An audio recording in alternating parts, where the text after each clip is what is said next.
নমস্কার, জয় মাতারা। আমি অ্যাস্ট্রো হিমাংশু ভাগ্যের দুয়ার থেকে আপনাদেরকে জানাই আন্তরিক শুভেচ্ছা, ভালোবাসা।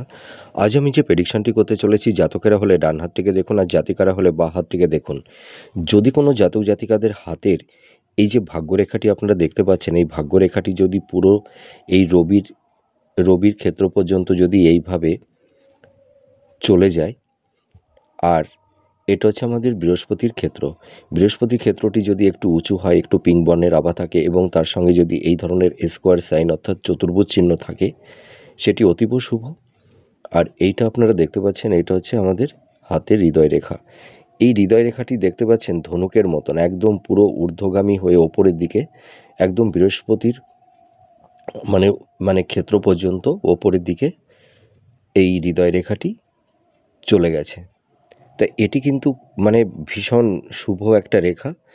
এই হৃদয় রেখাটি যদি ধনুকের আকৃতির রূপ ধারণ করে যদি ওপরের দিকে উঠে যায়, তার মানে এইসব জাতক জাতিকাদের মধ্যে একটা সেলফ কনফিডেন্স, আত্মবিশ্বাসটা খুব থাকে। এদের মধ্যে একটা পজিটিভ একটা চিন্তাভাবনা এদের মধ্যে লক্ষ্য করা যায়।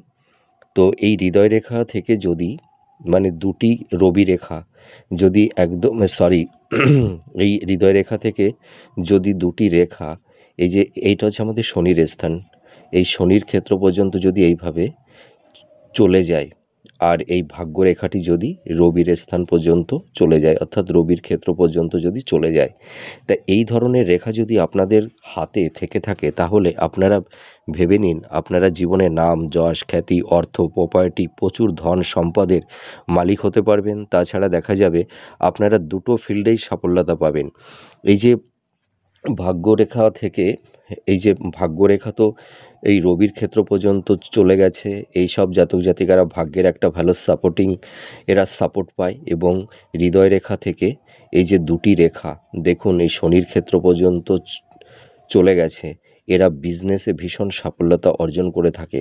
এবং এই সব জাতক জাতিকারা বিজনেসের ক্ষেত্রেও এরা সাফল্যতা পেয়ে থাকে। এর পাশাপাশি সরকারি যে কোনো সেক্টরে উচ্চ পদে এরা কর্মরত থাকতে পারে, বা এরা সরকারি ভালো জব পায়। আপনারা মিলে দেখুন এই প্রেডিকশানটি কতটা ম্যাচ করছে। নমস্কার, জয় মাতারা।